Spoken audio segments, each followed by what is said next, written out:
Entonces, el día de hoy vamos a revisar dos géneros bacterianos que se caracterizan por ser microorganismos netamente intracelulares, los cuales hacen que su tratamiento, básicamente la forma como el ser humano responde frente a estos microorganismos se va a diferenciar de las bacterias que son extracelulares. Estamos hablando de dos géneros, entre ellos el género Mycobacterium y el género Brucella. Pero estos dos géneros que vamos a estudiar el día de hoy tienen como característica común de que se transmiten al hombre a través de los alimentos. Estos alimentos generalmente son derivados de los animales, especialmente del ganado, y algunos también se podrían considerar que se pueden transmitir de hombre a hombre. Bien, entonces vamos a empezar con el género Mycobacterium.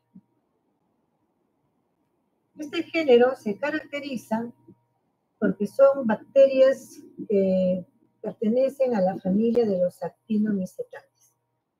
Por tanto, sus características de conformación de pared bacteriana diferir de las bacterias que ya hemos estudiado, como son los hongos o los bacilos. En este caso, pues, se dice que el término de mycobacterium va a derivar de un prefijo griego, en las cuales myces significa como un hongo como cera, o sea, de un aspecto ceroso, vamos a decir lipídico, así como la vela, y el término bacterium, que significa pequeña varilla. O sea, son bacilos semejantes, en todo caso, a un hongo, pero sin ser definitivamente perteneciente a este reino, lo que vamos a estudiar el día de mañana. Entonces, este género está compuesto por más de ciento y tantas especies que están distribuidas en la naturaleza, tanto en la tierra, en el agua, en algunas aves, en los peces, en los mamíferos y también en el hombre. Entonces vamos a encontrar micobacterias en diferentes ambientes en la tierra. La que vamos a estudiar el día de hoy, lógicamente nos interesa aquellas que se transmiten al hombre a través de alimentos o derivados de algunos productos propios de algún grupo de animales, ¿no? En general, estas bacterias pueden crecer a temperaturas entre 25 a 45 grados y el rango de crecimiento en el medio de cultivo puede ir a un pH de 4 a 8. Por ejemplo, aquí estamos viendo una diapositiva en la cual vemos cómo son las colonias de Mycobacterium tuberculosis, por ejemplo, ¿no? Que produce la tuberculosis en el hombre.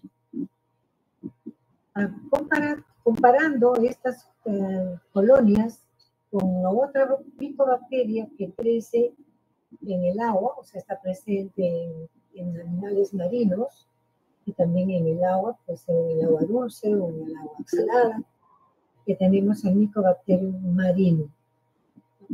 Vean ustedes, la característica de las colonias son diferentes a estas, pero cuando uno hace la coloración de Sil-Nielsen, ambas van a tener la misma coloración. Profesor,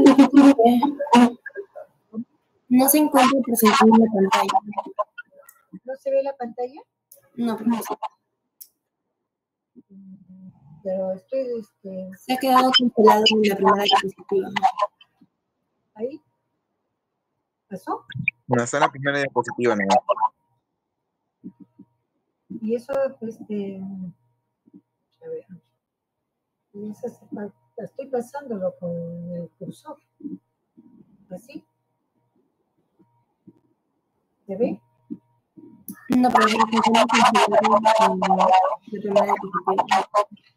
No te entiendo, hija. ¿Le he pasado a tu WhatsApp? ¿De repente tú me ayudas? No sé si mi máquina no... Ya, profesora, ya voy a ver si puedo compartir. Ya es mi Dejaré de compartir entonces, ¿no? Ya.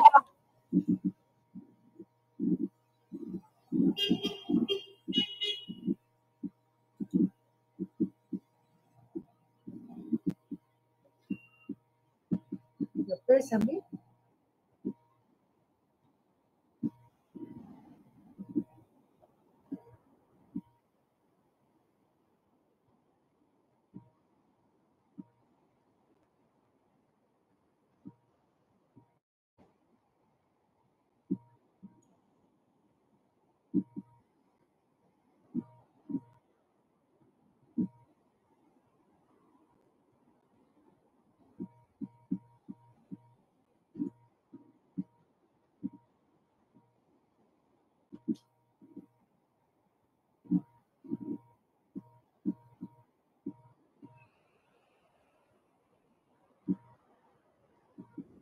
Hola. Sí, profesora, estoy intentando compartir. Es que mi laptop no tengo muy buena señal.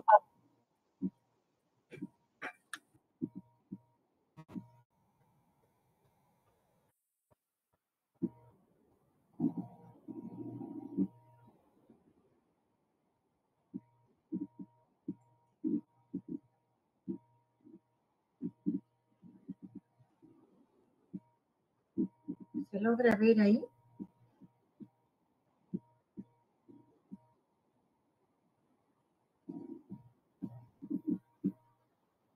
Sí, profesora, sí se ve.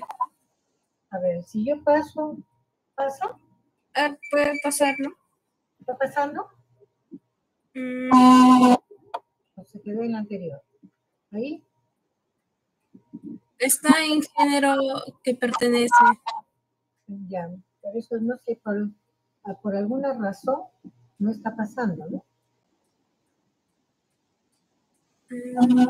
Estoy compartiendo, está la diapositiva ahí, pero al momento que avanzo, no me sale.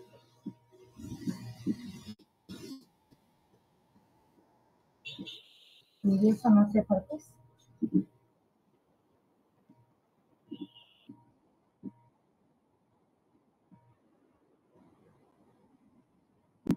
Ahí lo ven ustedes, sí, ¿no?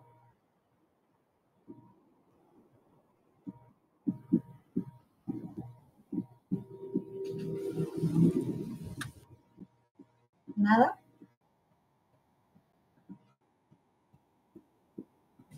No. No, profesora. Yo lo estoy viendo bien en mi pantalla, estoy en compartir. No, pero se queda en la diapositiva que ha puesto nomás el micrófono nada más. Pues sí, pero ¿por qué no pasa? Eso es lo que no sé. ¿Cuál podría ser la causa que no esté pasando? Ustedes que manejan mejor esto. Porque si lo dejo de presentar, se va a salir, me voy a salir. ¿Habrá algo que tenga Así que ver? nomás, mejor. ¿Cómo? O sea, sin presentar el sentido de poner presentación, no pongan eso, sino simplemente con la diapositiva.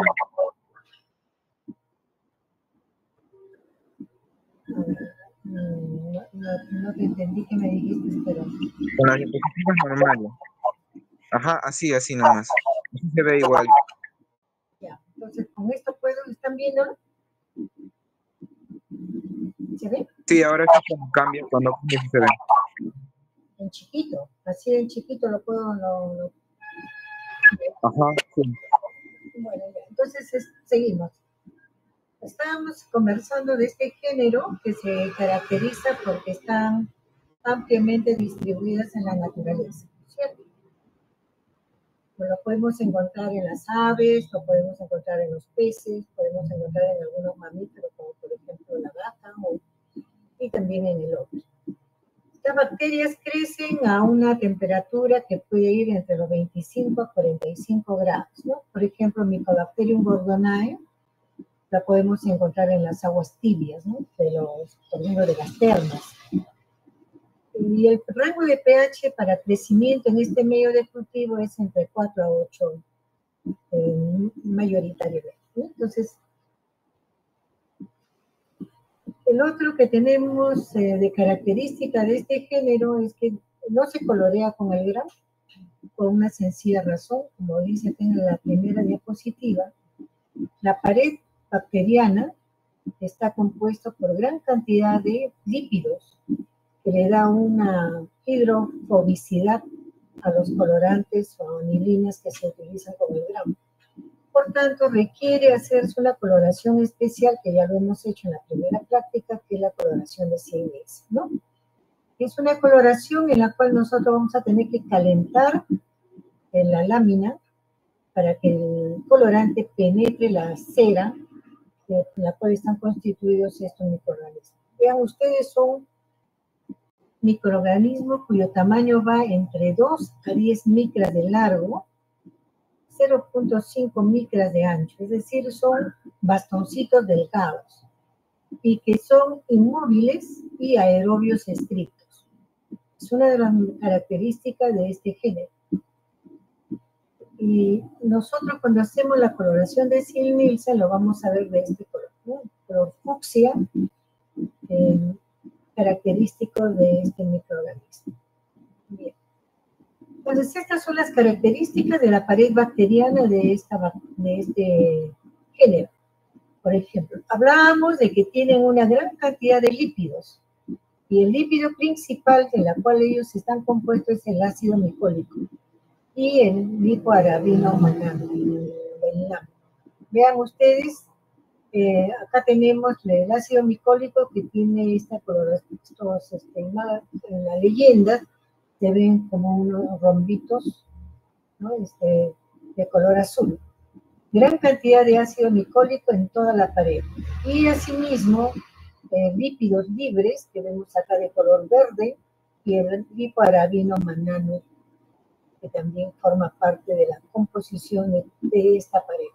Debajo de esta pared lipídica tenemos también una pequeña cantidad de peptidoglicano, ¿no? Que está acá.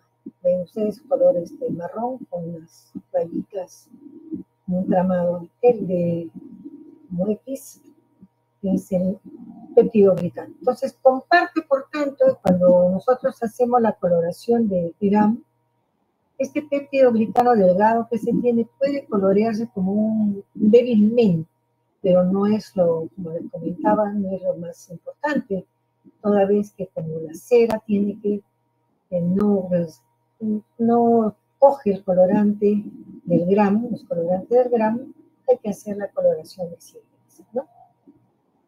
Bien, por tanto, como es una bacteria que tiene una gran cantidad de lípidos, resiste perfectamente a los desinfectantes químicos, como la lejía, por ejemplo, a los detergentes, a algunos ácidos, incluso el ácido clorhídrico, que en algún momento vamos a utilizar en la coloración de Ziehl-Neelsen, y algunos álcalis, ¿no? Como decía la lejía. Entonces, cuando nosotros queremos investigar si hay presencia de estos microorganismos, hay que tener en cuenta que la única forma de poder protegernos contra una posible inhalación de estos microorganismos es a través del uso de las mascarillas de protección, ¿cierto? Bien, entonces, la bacteria crece en un medio que contiene gran cantidad de lípidos. En este caso, por ejemplo, nosotros preparamos un batido de huevos, los huevos de corral, se hace un batido, se mezcla con algunas sales para darle el pH correspondiente al medio, y un inhibidor de bacterias que es el verde de malaquita, y nos va a dar esta coloración de este medio, así medio verdecito, en la cual la bacteria va a crecer perfectamente cuando encuentra este gran contenido de lípidos. Por ejemplo, en el caso de Mycobacterium bovis, que es el que vamos a estudiar como agente causal de la tuberculosis bovina, y que el hombre cuando ingiere leche procedente de este ganado enfermo con tuberculosis, puede hacer la forma de tuberculosis, generalmente de tipo ganglionar, ¿no? O de una ubicación no pulmonar necesariamente, sino extrapulmonar.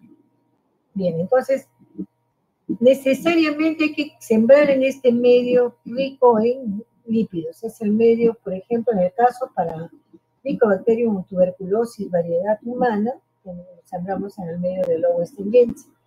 En el caso de Mycobacterium bovis, lo sembramos en el medio de Stonebridge, pues ¿no? Que va a diferir el uno del otro simplemente porque se agregan algunas sales que son necesarias para el desarrollo de Mycobacterium bovis.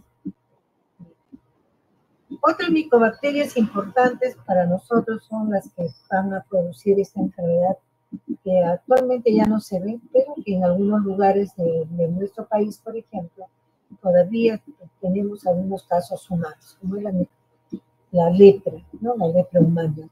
Entonces, ¿quién lo produce? Es el Mycobacterium leprae. Es una enfermedad altamente contagiosa que hay que controlarla porque cuando puede afectar al hombre, puede dar estas lesiones que ven acá ustedes, ¿no?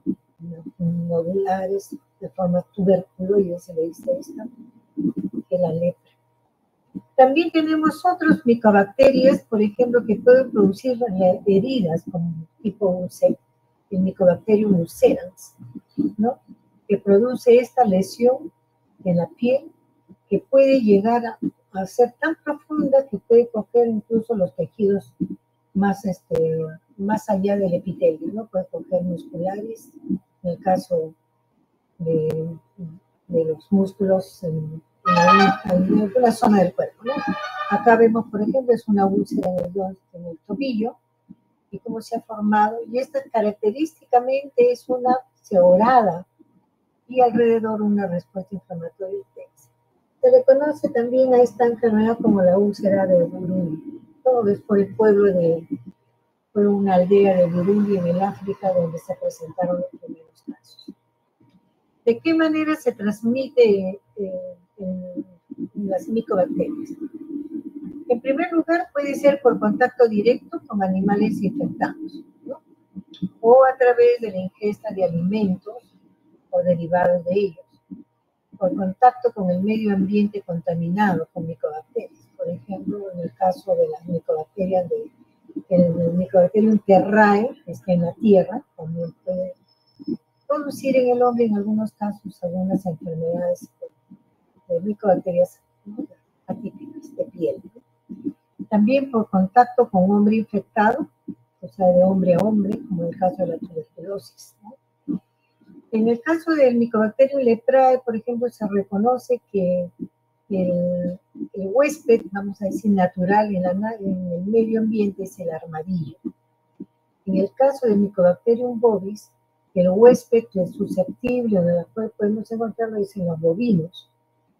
En el caso del Mycobacterium ulcerans, se le asocia a la presencia de unos mosquitos en lugares tropicales, sobre todo por las temperaturas altas. En el caso del Mycobacterium terrae, no se encuentra en la tierra. En las aves, por ejemplo, podemos encontrar el Mycobacterium avium. En el caso del hombre, el Mycobacterium tuberculosis, ¿no? Entonces vean ustedes que no solamente es una especie de este género que es importante para nosotros, sino vamos a tener algunos que pueden dar patologías, ¿no? En el caso de las infecciones alimentarias, ¿no? por estas bacterias, la tuberculosis humana, debido al Mycobacterium bovis, es la que nos interesa básicamente porque es una zoonosis de origen alimentario. Es decir, que se va a transmitir de un animal enfermo a un hombre a través del consumo de los alimentos, ya sean crudos o derivados de estos animales infectados, como la leche, el queso o la mantequilla, ¿no? Que podría ser producida a través utilizando este material, ¿no? Producto de un animal enfermo. En realidad, no es tan frecuente porque la vigilancia del ganado vacuno a través de las entidades del Estado, como es SENASA, por ejemplo, hace periódicamente una evaluación del ganado para saber si hay enfermos con tuberculosis, ¿no? Eso lo vamos a ver, y por ejemplo, el último estudio que se realizó en el Perú se remonta al año 65, en las cuales se observó que de cada 100 vacas, ¿no?, o toros, encontrábamos que el 18.1% estaba infectado, ¿no? Y esto se hizo y se sigue utilizando hasta la fecha la prueba de la tuberculina anocaudal que se hace en el ganado, ¿no? Que fue, digamos, un método implementado por este autor, este niño, en el año 68. Actualmente en la Unión Económica Europea, pues ya hay informes que esta enfermedad zoonótica, o sea, la tuberculosis bovina, la tuberculosis humana producida por Bacterium bovis, es un número bastante importante y se tiene, digamos, la vigilancia, sobre todo en la crianza del ganado vacuno, ¿no? Así lo hacen, por ejemplo, en Alemania, en Reino Unido y también en España. ¿Cuáles son las condiciones en las cuales podríamos nosotros tener una leche contaminada? Cuando hay una falta de higiene, ¿no?, en la manipulación de los alimentos. Acá se habla, por ejemplo, que hay una contaminación cruzada en el matadero, o sea, en los lugares donde se cría el ganado, ¿no? Y en las fases posteriores, en la transformación de estos alimentos en los productos que van a ser ingeridos por el hombre, ¿no? Y esto se puede dar por la contaminación también del medio ambiente o de las superficies que pueden estar conteniendo micobacterias, ¿no? Entonces, en los establos donde se cría este tipo de animales, muchas veces es necesario hacer una vigilancia de la higiene correspondiente para evitar que se pueda diseminar la enfermedad si es que se tiene un animal enfermo. La otra forma es, por ejemplo, la de que las personas que manipulan los alimentos pueden ser portadoras de micobacterias, de forma que en el momento de manipular los mismos pueden contaminar dicho producto, ¿no? Entonces se habla pues de una necesidad de poder identificar sobre todo el ganado enfermo. Entonces, alimentos que hay que tomar en cuenta son sobre todo estos, ¿no?, los derivados lácteos. En el caso del Perú, la mayoría de las enfermedades por Mycobacterium bovis, ¿no?, que por lo menos hemos tenido oportunidad de ver, generalmente es en niños, ¿no?, a veces en la cual la ingesta de la leche puede ser pasteurizada o la ingesta de quesos o otros derivados lácteos. Bien, entonces en este cuadro se observa, por ejemplo, la presencia de micobacterias en ganado vacuno, Mycobacterium bovis, micobacterias en el hombre, que puede ser el tuberculosis, pero también podemos tener el bovis, cuando se ingieren los alimentos contaminados, y también podemos observar micobacterias que pueden estar siendo transmitidas a través del ganado, ¿no? Por el Mycobacterium avium, por ejemplo, ¿no?, que se puede observar tanto en bovinos como en cerdos.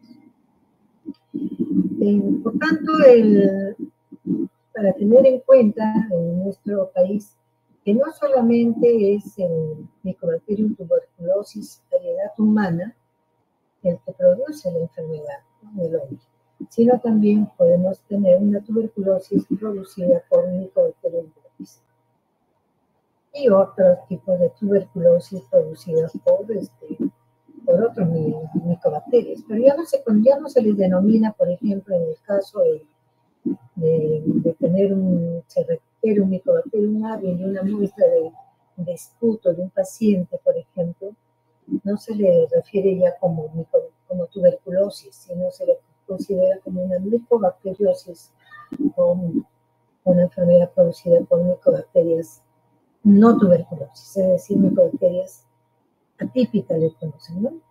Bien. Este es, por ejemplo, el caso de un niño que llega por un abdomen distendido, ¿no?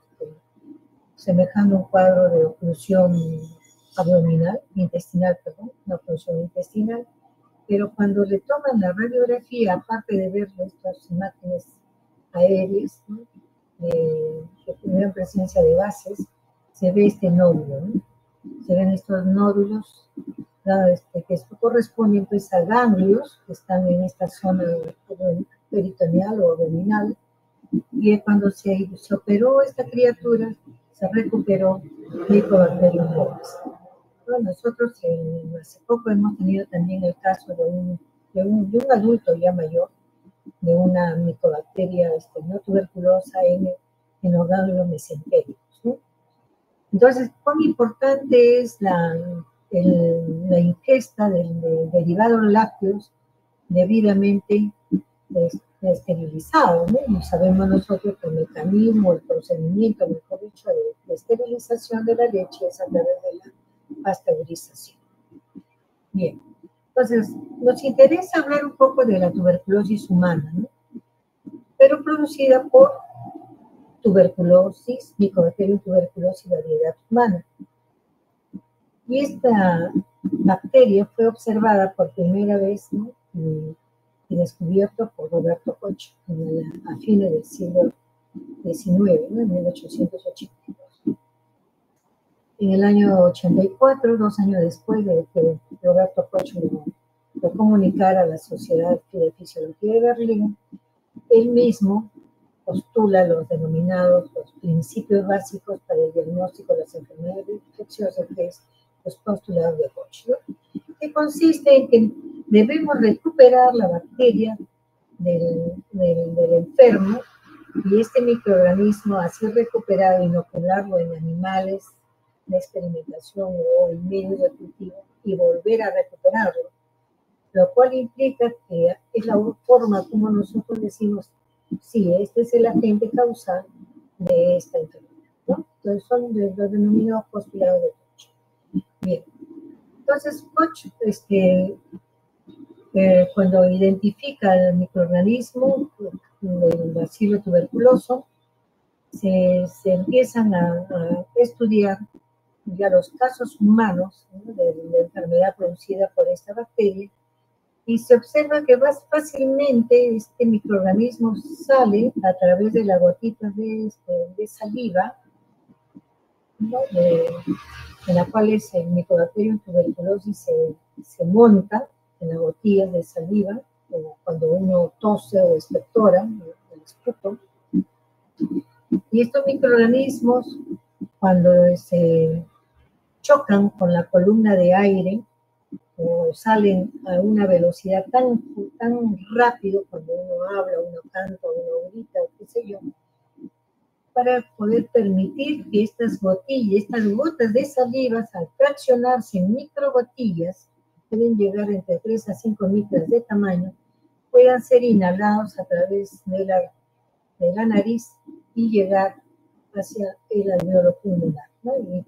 Y de esa manera darse el contagio.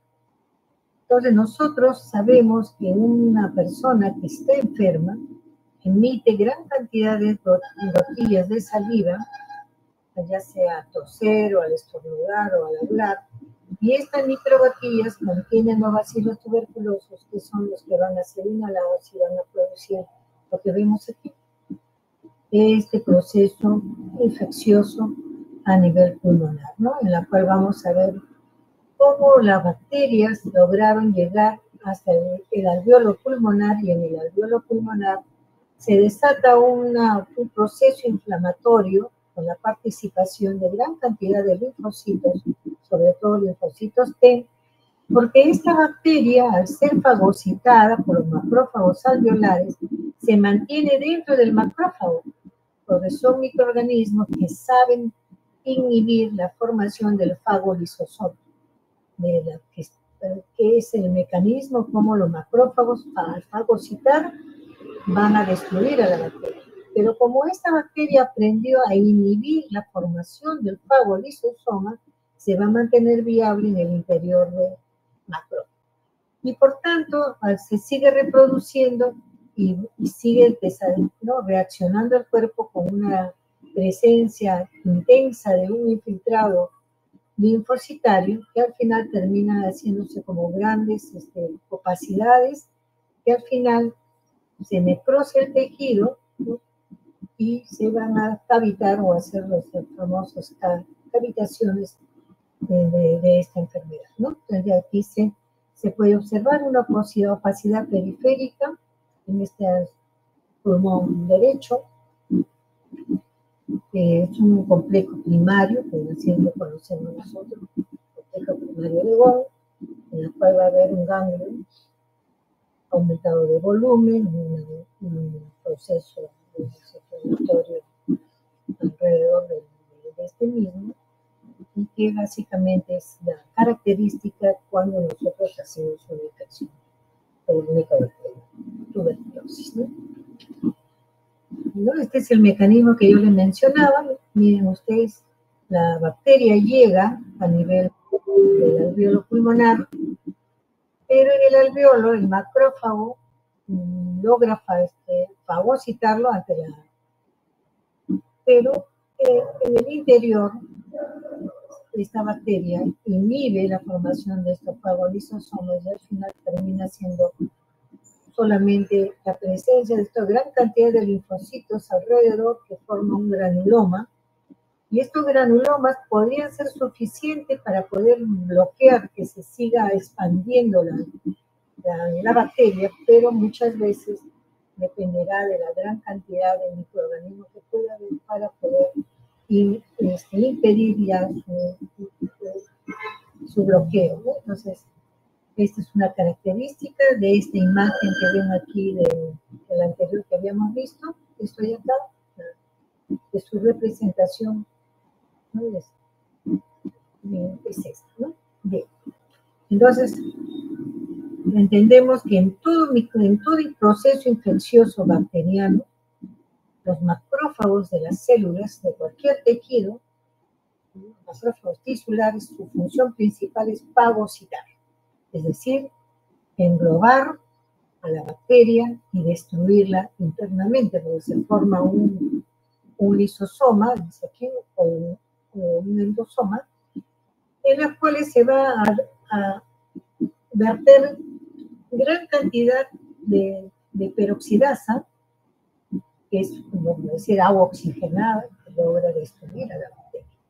En cambio, la fagocitosis en la tuberculosis no. Vean ustedes acá, la bacteria no se forma el fagolisosoma y la bacteria se sigue reproduciendo hasta que al final el macrófago se abre, se destruye y sale la bacteria. Y así seguirá no expandiéndose. Bien. Entonces decíamos que la tuberculosis, en el caso del producida por Mycobacterium bovis, puede localizarse en otros tejidos, ¿no? Principalmente en el caso de, como entra por la boca, a través de los alimentos, se va a ubicar en el aparato gastrointestinal.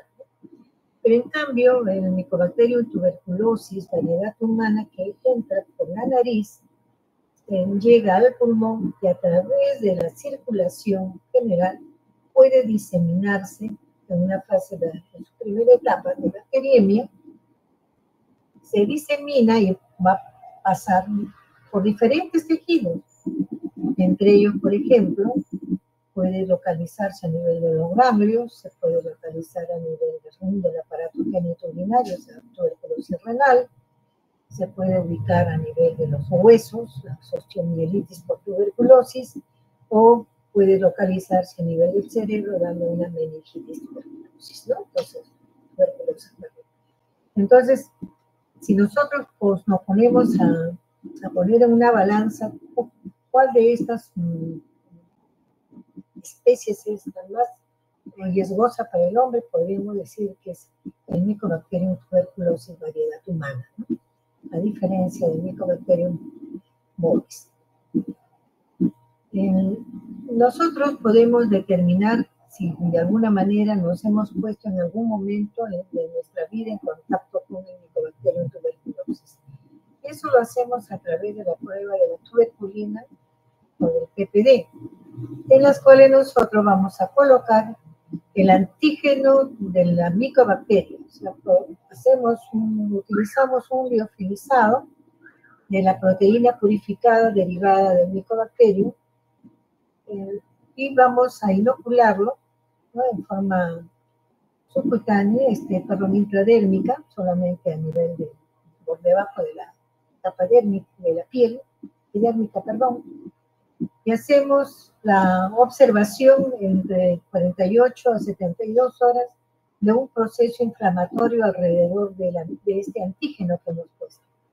Si este proceso inflamatorio es muy intenso, quiere decir que estamos ante la presencia de una gran actividad de la inmunidad celular frente a este microorganismo. Y en algunos casos coinciden con el paciente que ya están, digamos, desarrollando la enfermedad. Entonces, siempre es necesario para todos los profesionales de la salud, sobre todo ustedes que algunos van a ir a trabajar a los hospitales, hacerse la prueba de la tuberculina antes de entrar a laborar a un hospital, donde el riesgo de contagiarse de tuberculosis es bastante alto, sobre todo en nuestro país, ¿no? Entonces, eso es algo lo relacionado a este género que vamos a estudiar. Y el otro que nos interesa también es el género Brucella. En este caso también, al igual que el Mycobacterium, ya no son bacilos, ¿no?, ácido alcohol resistentes, el Mycobacterium, sino son poco bacilos gram negativos, ¿no? Es decir, se tiñen pues con el gram, como una forma como gram negativos. La característica de estos gérmenes que son inmóviles y necesitan, para poder crecer en un medio de cultivo, presencia de CO2, ¿no? A diferencia de Mycobacterium, que es un microorganismo aeróbico estricto, ¿no? Una diferencia con las otras bacterias gram negativas o bacilos o que hemos estudiado negativos es que no fermentan los carbohidratos.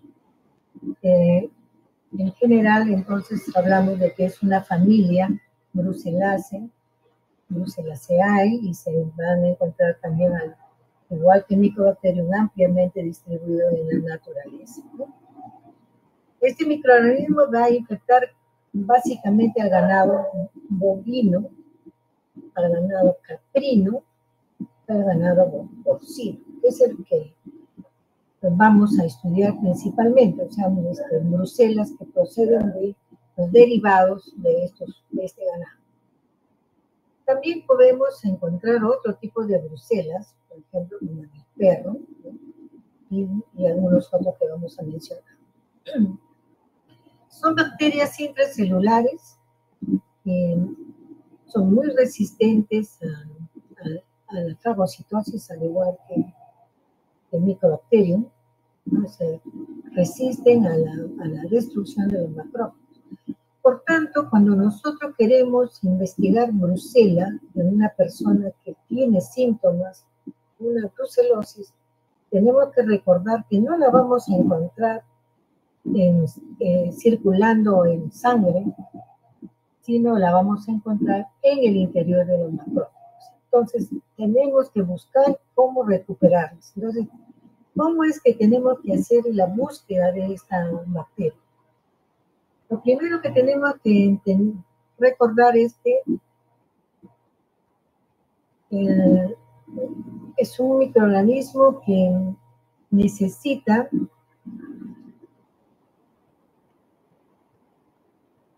tomarse ya sea una muestra en la fase aguda, en la sangre, o en la fase que intracelular o en la médula ósea. Son los dos, digamos, muestras de donde nosotros podemos a ver si poder recuperar a Bruselas, ¿no? Como dice acá, también es más raro poder recuperarlo de líquido cefalorraquídeo o de otros líquidos. Pero para poder recuperar o lograr que crezca Bruselas, necesariamente tenemos que utilizar un medio de cultivo en el cual tengamos la necesidad de agregarle CO2. Entonces utilizamos un medio en la cual tenemos una fase líquida y una fase sólida. Es un medio bifásico, que lo ideó este autor, Ruiz y Castañeda, que a la fecha ya no se usa mucho, pero es el medio clásico, en la cual es la mejor forma de recuperar Bruselas es esta, ¿no? La parte sólida es simplemente una triticasa de soya, que le hemos puesto acá, por ejemplo, en la base de este frasco, y un líquido también que es de caldo de triticasa de soya, con un anticoagulante para que la sangre no se coagule. Y la vamos a poner en posición así, inclinada, para que en el interfaz entre la fase sólida y la fase líquida, en esa interfaz donde se hace una microaerofilia, pueda desarrollar la bacteria más o menos en un tiempo de 21 días a 37 grados centígrados. Vean entonces que es de crecimiento lento. Y eso me olvidé decirles en el caso de Mycobacterium también. Bovis es de crecimiento lento. No crecen de la noche a la mañana, ni en 24, ni en 48, ni en 72. Crecen lentamente. Bien, entonces, ¿qué características tienen las colonias de Bruselas? Cuando nosotros vemos en el medio de cultivo, en el medio bifásico, ligeramente una turbidez en la interfaz, cogemos una pequeña cantidad de esa interfaz y la vamos a plaquear en un agar sangre. En el agar sangre vamos a observar este tipo de colonias. Son pequeñas colonias, algo translúcidas, de aspecto rugoso o de aspecto granular, y que vamos nosotros a identificar a través de determinadas por la coloración de Gram, ¿no? Vamos a hacer un Gram de esta colonia y vamos a observar los focobacilos Gram negativos. Entonces, una vez que ya nosotros hemos identificado a estas colonias, vamos a hacer el Gram y vamos a observar estos focobacilos Gram negativos, ¿no?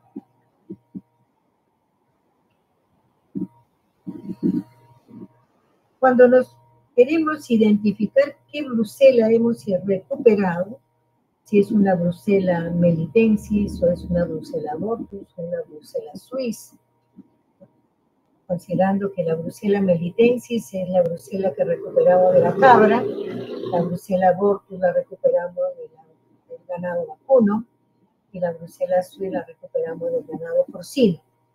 Entonces, cada uno de estos especies de Brucela tienen algunos requerimientos. Por ejemplo, Brucela melitensis no necesariamente requiere 5% de CO2, a diferencia de abortus que sí, y suis tampoco. En relación a que se utiliza o no algunos aminoácidos presentes en el medio de triticasa, produciendo hidrógeno sulfurado, Brucela melitensis no produce hidrógeno sulfurado y el Brucela abortus sí, a diferencia de eso. Entonces, hasta aquí tenemos requerimiento de CO2 solamente en abortus y producción de hidrógeno sulfurado en abortus. En relación a si producen o no ureasa, las tres especies pueden producir ureasa, pero dos de ellas, melitensis y abortus, su producción es bastante débil, a diferencia de la suiza. Pero hay dos pruebas que hacemos nosotros que nos permiten diferenciar realmente en una forma práctica estas especies. Y esto es lo que vamos a ver aquí. Por ejemplo, Este es hidrógeno sulfurado, ya habíamos dicho. Esta es la formación de ureasa. Acá la tirita que está impregnada con urea, con el reactivo tiene color fucsia, entonces ureasa positivo. Y este es el medio que les decía, ¿no? En este medio de cultivo le hemos agregado fucsina a esta concentración, de una parte por 25.000. Y vamos a sembrar ¿cómo se llama? De la colonia que hemos recuperado en el medio de cultivo. Entonces, en el caso de Bruselas Swiss, no desarrolla en este medio de fucsina, a diferencia de abortus y melitensis que sí desarrolla. Vean acá las colonias de Bruselas abortus y melitensis. En el medio que contiene tionina, a una parte por cada 50.000, por ejemplo, Bruselas abortus no desarrolla Bruselas melitensis, sí desarrolla igual que Bruselas Swiss. Entonces, en resumen, acá en el cuadrito dicen que Bruselas melitensis y abortus desarrollan bien en fucsina, a diferencia de la Bruselas Swiss, y en el medio de tionina desarrolla bien melitensis y Swiss. Entonces, recuerden esto porque muchas veces para poder identificar la especie de Bruselas y qué ganado está comprometido, tenemos que tener en cuenta estas características bioquímicas, ¿no?, que vamos a observar después de que hemos recuperado a la bacteria. Entonces, podemos decir que conocemos 10 especies de Bruselas que pueden afectar o pueden dar algún tipo de enfermedad brucelósica. El que nos interesa, decíamos que es el melitensis, que la vamos a recuperar sobre todo acá en Perú, en la cabra, ¿no? El abortus, que la vamos a recuperar en el ganado vacuno, ¿no?, acá en el ternero. Nosotros no tenemos búfalos ni camellos, ¿no? La Bruselas Swiss la recuperamos del cerro. No, nosotros tampoco buscamos casos de Bruselas Swiss en nuestros otros ganados, ¿no? Actualmente se dice que también tenemos Bruselas en cetáceos y en focas, y también en roedores. Entonces, lo importante para nosotros es que la brucelosis, que es la enfermedad producida por este género, se va a localizar en el hombre o va a dar enfermedad cuando nosotros ingerimos los derivados lácteos, sobre todo de ganado caprino enfermo, de ganado vacuno enfermo o de ganado porcino, ¿no? Por tanto, se le considera una zoonosis, porque afecta al ganado y los derivados del ganado son los que van a afectar. ¿De qué manera o qué síntomas, de qué formas clínicas podemos encontrar en el caso de infección con esta bacteria? Lo principal es la fiebre, ¿no? Es una fiebre, una fiebre ondulante. Así se le conoció en su momento a la brucelosis, la enfermedad de la fiebre ondulante. ¿Y por qué? Porque en los primeros casos de brucelosis en el hombre fue descrito en 1887, ¿no?, por David Bruce, de ahí viene el nombre del género, brucelosis, Bruselas, ¿no?, en honor a David Bruce. Entonces, este militar estaba, digamos, realizando autopsia de soldados británicos que habían muerto o que morían durante la guerra de Malta, en la ciudad de Malta, la guerra que emprendieron los británicos contra esta ciudad, ¿no? Entonces, estos soldados morían por fiebre, y cuando hizo la autopsia, él pudo observar que en el vaso, el hígado y los riñones obtenidos, observó microorganismos pequeñitos, ¿no?, poco bacilos o bacilos, a la cual él la llamó micrococcus, porque eran muy pequeños, ¿no?, y le puso el nombre de melitensis por el lugar probablemente donde estaban desarrollada, ¿no? La Micrococcus melitensis, que cuando lo inoculó a los monos, ¿no? Siguiendo los postulados de Koch, estos monos reproducían la enfermedad. Entonces, de esa manera se dijo que el agente causal de la fiebre, de este tipo de fiebre ondulante, era lo que después se conocería como el género Brucella, ¿no? Bien, ¿cómo se transmite? Hay una transmisión directa de la brucelosis, la puede también coger un ganadero, o sea, una persona que está cuidando animales, ya sea cabras o vacas o puercos, ¿no? Cerdos, mediante el contacto con material enfermo. Pues en el caso de la Brucella abortus, el nombre de abortus es porque produce aborto en el ganado, en la vaca, ¿no? Entonces, pueden ser placentas, ¿no? O fetos de estos abortos, y que el hombre se puede poner en contacto y puede hacer la enfermedad brucelósica. Dice que es probablemente el mecanismo principal, ¿no? Una inoculación o una inhalación con estos materiales infectantes. Y la forma indirecta es a través de la ingesta de los productos lácteos, ¿no? En las cuales ingerimos muchas veces productos derivados de la leche de estos animales que no están pues esterilizados, es decir, no están pasteurizados. En Lima, por ejemplo, se consume mucho queso de cabra de fabricación artesanal. Generalmente en las comunidades donde producen este tipo de alimento, no practican pues la pasteurización, ¿no? Entonces, no corremos el riesgo de que si esta leche proviene de una cabra enferma, vamos a tener pues la chance de hacer una enfermedad brucelósica, ¿no? Bien, decíamos que el cuadro clínico en el hombre es bastante interesante porque tiene una forma aguda y una forma crónica. En la forma aguda vamos a presentar fiebre, y generalmente es una fiebre en las noches, con una sudoración profusa, ¿no? Y artralgias, ¿no? Dolores articulares y mialgias, ¿no? Dolor muscular, mialgia, dolor articular, artralgias.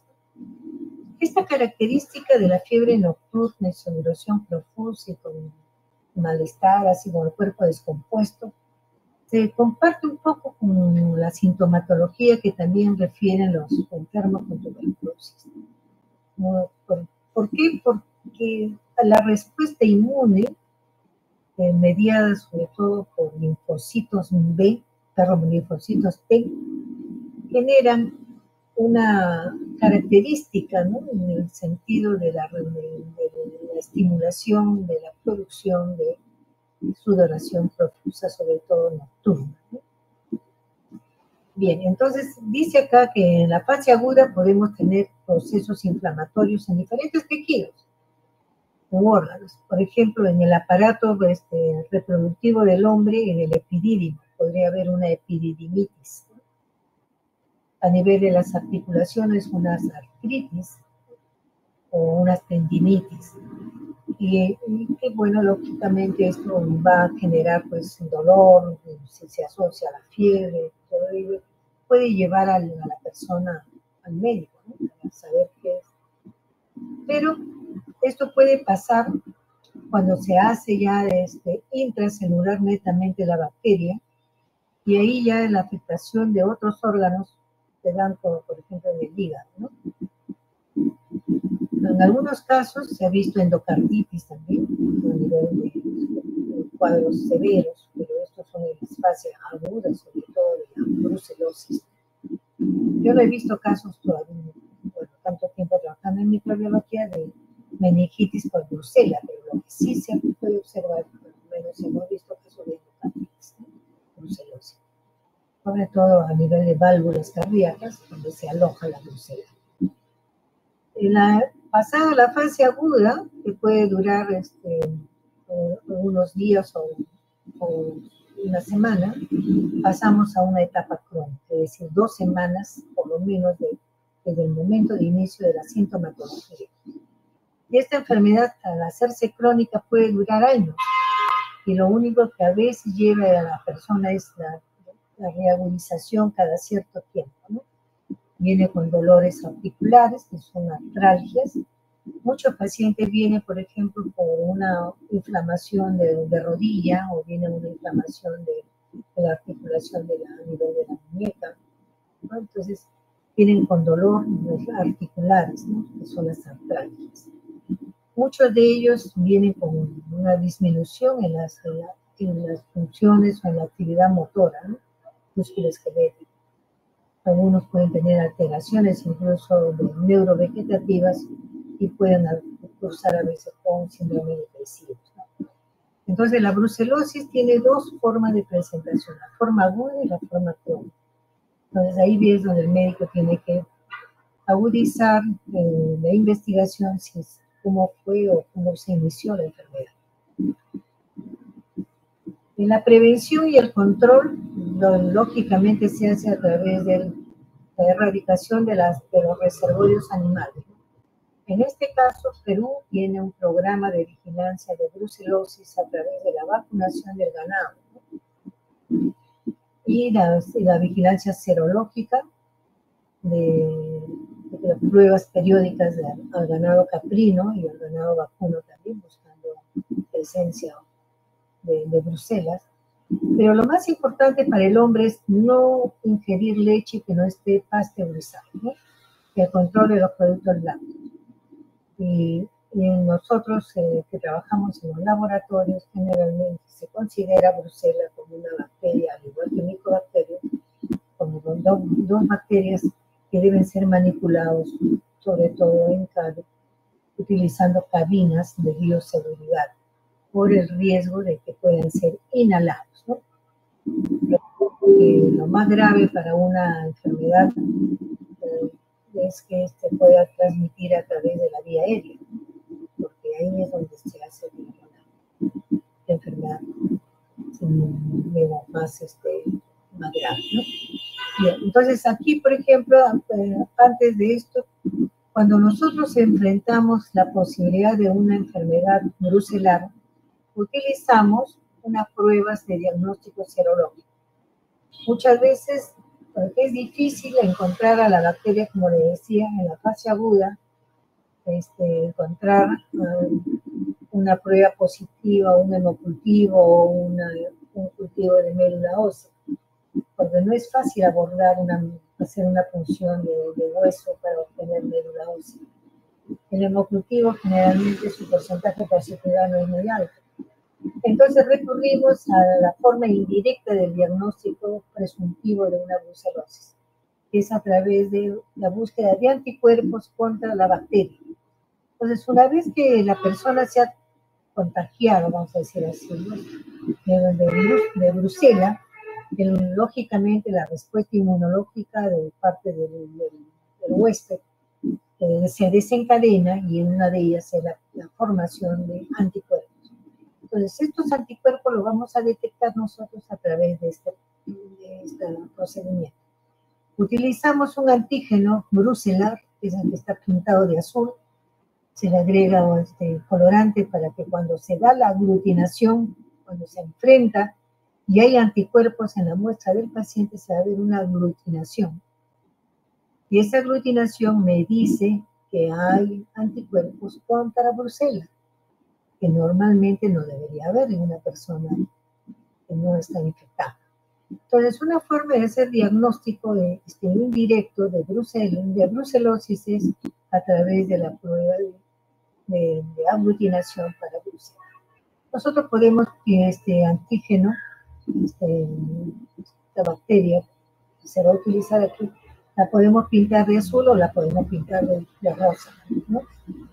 Y esta se llama la prueba de rosa de Bengala, porque es un colorante que se usa, igual para detectar anticuerpos, o la del antígeno de brucela, típico que usamos con este colorante azul, ¿no? Entonces, característicamente, entonces, brucelosis es una enfermedad que tenemos nosotros que sospechar cuando estamos frente a una posibilidad de una enfermedad febril, ¿no? Bien, entonces estos son los dos géneros bacterianos que hemos estudiado el día de hoy. No sé si alguna pregunta que les interese para poder resolver.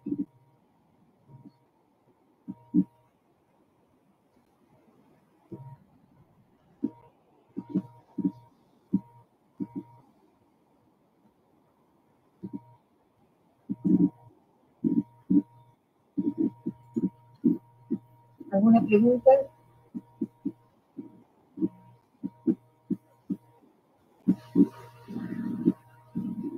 ¿Ninguna? Todo claro, profesora. Bien. Bueno, lo hemos hecho lo más sencillo posible porque tenemos bastante que mencionar de otros géneros bacterianos, ¿no? Ya. Entonces, por último, lo único que quisiera recalcar es que estamos hablando de dos géneros, ¿no?, que son intracelulares.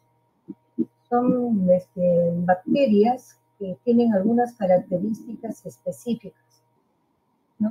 Entre ellas, por ejemplo, la que ya le mencioné, de las micobacterias, necesitan ser coloreadas con Thiel-Nielsen, y la del género Brucella, que se colorea tranquilamente con un grano.